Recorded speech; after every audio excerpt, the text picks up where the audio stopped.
Bem-vindos ao The Debate. Hoje a gente vai mergulhar na soldagem MIG-MAG com duplo arame, até GMAW. É uma técnica bem potente, né? Usada bastante para revestir peças, por exemplo, lá na indústria de óleo e gás, com aquelas super ligas. O desafio começa quando a gente usa, velocidade de alimentação diferente para cada rame. Isso aí gera uma instabilidade chata por causa da interação magnética entre os arcos, sabe?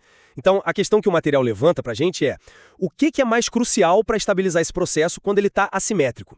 Será que a gente deve priorizar a dessincronização dos pulsos de corrente, a tal da defasagem, mesmo que, a gota que se forma não tenha lá o tamanho ideal? Ou será que a gente mantém o foco naquele princípio clássico de uma gota por pulso, buscando o diâmetro perfeito?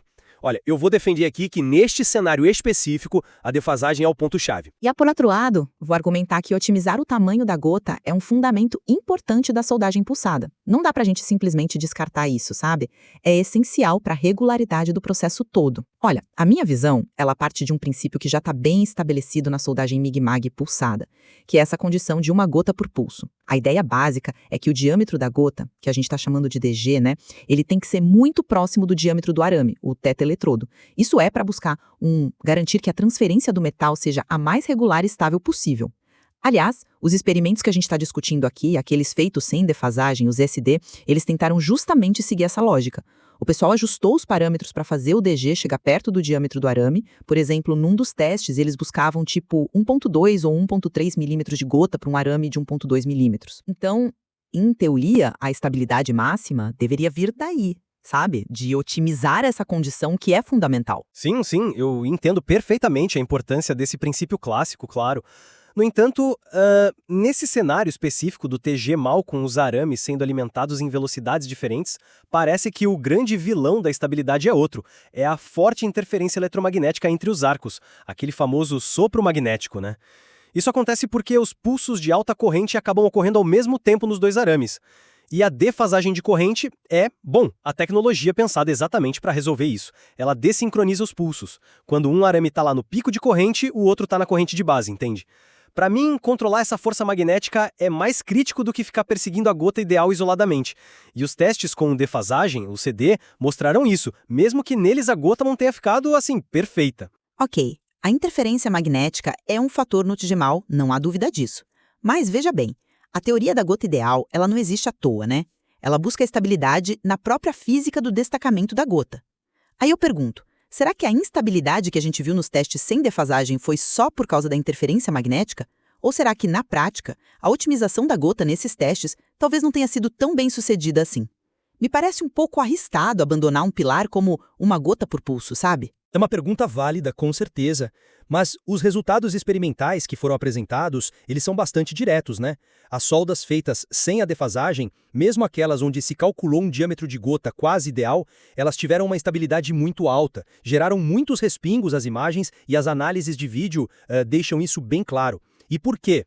Porque a força magnética máxima, que é causada pelos pulsos simultâneos, ela atua bem na hora que a gota está se soltando, desviando a coitada. Agora, dá uma olhada nos testes com defasagem. Mesmo quando a gota lá no arame principal ficou maior que o ideal, deu 1,44 milímetros naquele teste M2CD, a estabilidade melhorou drasticamente e os cordões de solda ficaram com uma aparência ótima. A defasagem, o que ela fez, minimizou a força magnética naquele momento crítico do destacamento, e isso permitiu que a gota fosse para a poça de fusão direitinho.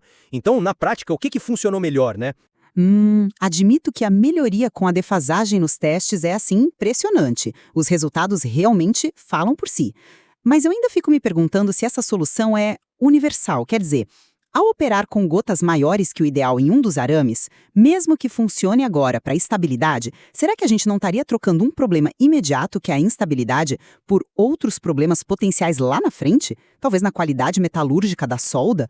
A regra da gota ideal, ela tem suas razões de existir, né? Sim, sua cautela faz sentido. Princípios não devem ser ignorados levianamente. Mas o que os dados sugerem, pelo menos para mim, é que neste cenário específico do TG-mal assimétrico, parece existir uma hierarquia de problemas. O controle da interação magnética parece ter um impacto muito maior na estabilidade geral do que aquela otimização fina do tamanho da gota isoladamente. E tem mais um detalhe prático que o material ressalta, que é importante: o posicionamento correto dos arames. Colocar o arame com maior velocidade de alimentação na frente, o chamado arame líder, ajudou a evitar curtos-circuitos no arame seguidor e ainda deu mais rigidez para o arco. Ou seja, a defasagem, quando combinada com a configuração correta dos arames, parece ser uma solução bem robusta para este problema específico. Então, para resumir a minha visão, os dados indicam que, para essa TG-mal com velocidades de alimentação diferentes, usar a defasagem de corrente é a estratégia mais eficaz. Ela ataca diretamente o que os experimentos mostraram ser a principal fonte de instabilidade, que é a interferência magnética atrapalhando o destacamento da gota.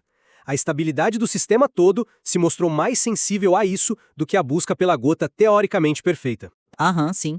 Concordo que a defasagem se mostrou eficaz para combater o sopro magnético e trazer estabilidade neste cenário. O material demonstrou isso claramente. No entanto, eu insisto que o princípio da gota ideal ele não perde sua relevância para a física da transferência metálica em si.